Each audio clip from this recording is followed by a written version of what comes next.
भारतीय संस्कृति में इतनी गहराई और इतनी विविधता कहाँ से आई?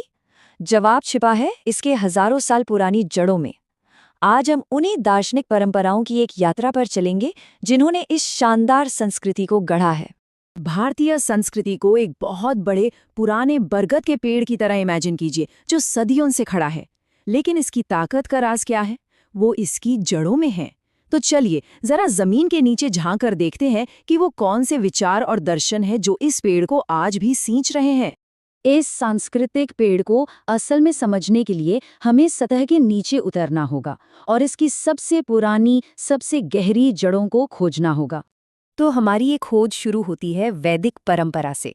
इसे आप इस सांस्कृतिक पेड़ की सबसे पहली और सबसे मजबूत जड़ मान सकते हैं। यहीं से सब कुछ शुरू हुआ। तो सबसे पहला सवाल, ये वेद आखिर हैं क्या? ये नाम तो हम सबने कई बार सुना है, पर क्या हम सच में जानते हैं कि इसका मतलब क्या है? देखिए, वेद शब्द संस्कृत के विद शब्द से बना है, जिसका सीधा सा मतलब है ज्ञान। तो ये सिर्फ किताबें नहीं है, ये ज्ञान का खजाना है और दुनिया के सबसे पुराने ग्रंथों में से एक है। 4 मुख्य वेद हैं: ऋग्वेद, यजुर्वेद, सामवेद और अथर्ववेद। इनमें हजारों भजन और प्रार्थनाएं हैं। और कमाल की बात तो ये है कि इन्हें लिखे जाने से भी पहले 100 से ज्यादा पीढ़ियों तक सिर्फ सुनकर और बोलकर जिंदा रखा गया था। एक ऐसी अद्भुत परंपरा जिसे यूनेस्को ने भी सराहा है। वेदों का एक बहुत ही गहरा विचार है, एकम सत विप्रा बहुधा वदंती। मतलब सत्य एक ही है, लेकिन समझदार लोग उसे अलग अलग नामों से बुलाते हैं। ये एक ही परम सच को अलग अलग नजरियों से देखने की बात है। अनेकता में एकता का एक बहुत ही पावरफुल आइडिया। फिर वेदों के बाद आते हैं उपनिषद, जिन्होंने इन विचारों को और भी गहराई दी। उन्होंने ब्रह्म यानी इस ब्रह्मांड की अंतिम सच्चाई और आत्मन यानी हमारे अंदर की आत्मा के बीच क्या रिश्ता है, जैसे बड़े बड़े सवालों को खंगाला। और इन मुश्किल आइडियाज को समझाने के लिए उपनिषदों ने अक्सर कहानियों का सहारा लिया।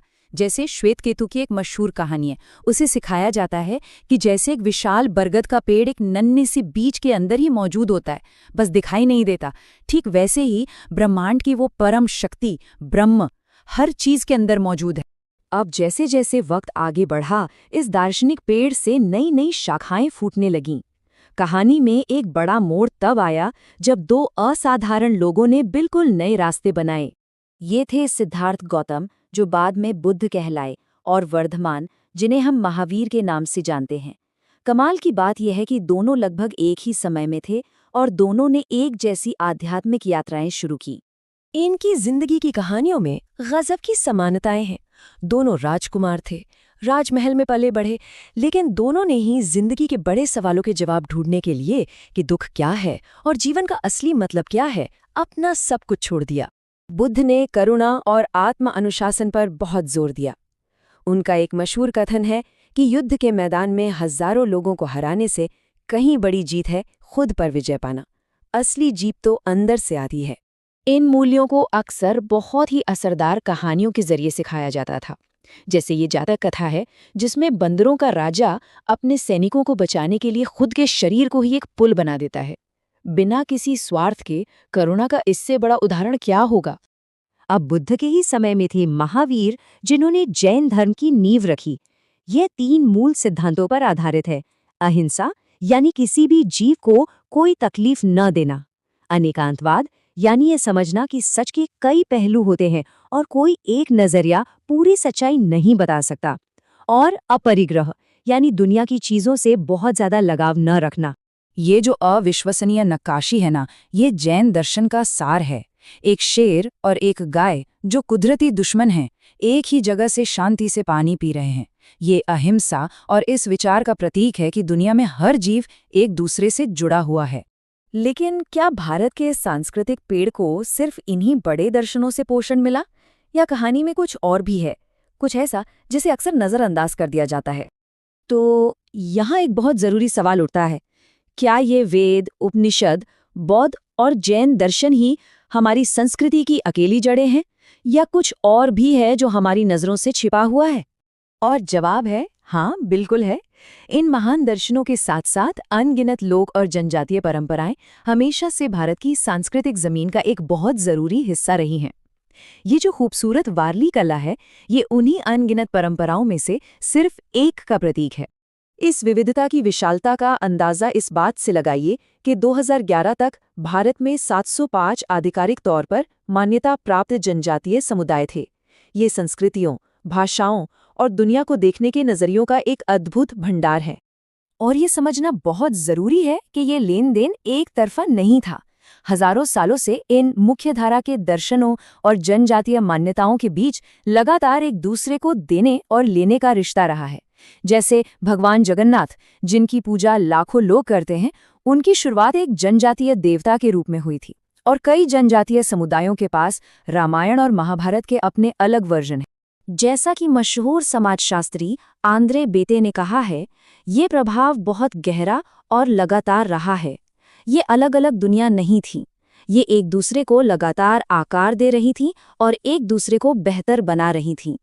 तो चलिए अब हम वापस अपने उस बरगद के पेड़ के पास लौटते हैं।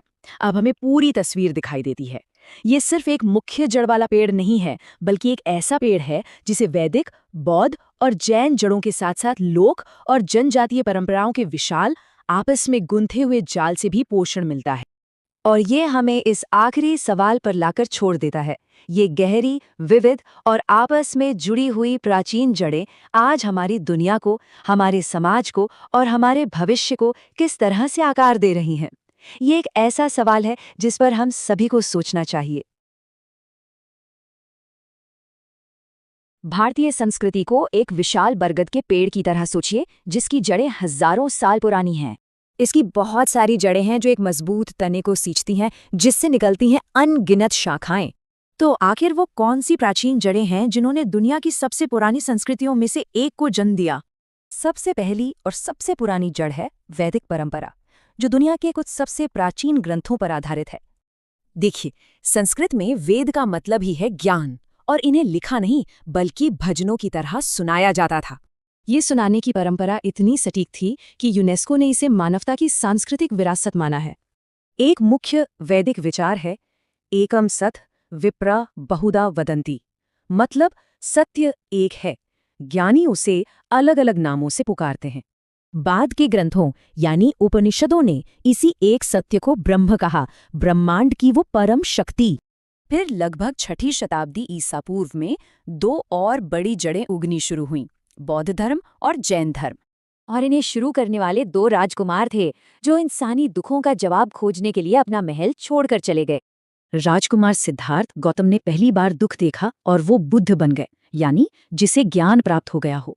और राजकुमार वर्धमान ने 12 साल की कठिन तपस्या की और महावीर कहलाए, यानी महान योद्धा। दोनों ने ही अहिंसा का उपदेश दिया, पर उनका लक्ष्य और मुक्ति का रास्ता दोनों अलग अलग थे। पर इन लिखित परंपराओं से परे भी जड़ों का एक विशाल नेटवर्क है, लोक और जनजातीय मान्यताएं। आज भी भारत में 700 से ज्यादा अलग अलग जनजातीय समुदायों को मान्यता प्राप्त है। हर किसी की अपनी विरासत है। ये सारी परंपराएं सीधे सीधे प्रकृति से जुड़ी हैं। इनमें पहाड़ों, नदियों और जंगलों को पवित्र माना जाता है। और सदियों से इन जड़ों में विचारों का आदान प्रदान होता रहा है। कई जनजातीय देवता मुख्य धारा का हिस्सा बन गए हैं। तो जरूरी बात यह है कि ये सारी विविध जड़ें मिलकर एक साझे तने को सींचती हैं, साझे विचारों के तने को। कर्म, पुनर्जन्म जैसे सिद्धांत और खासकर अहिंसा यानी किसी को कष्ट न देना, इन सभी परंपराओं का केंद्र हैं। तो ये बरगद का पेड़ बिल्कुल सही प्रतीक है, एक ऐसी संस्कृति जिसकी ताकत उसकी अलग अलग पर आपस में जुड़ी जड़ों में है। तो अंत में सवाल यही उठता है, आज की इस बदलती दुनिया में हम इन प्राचीन विचारों से क्या सीख सकते हैं?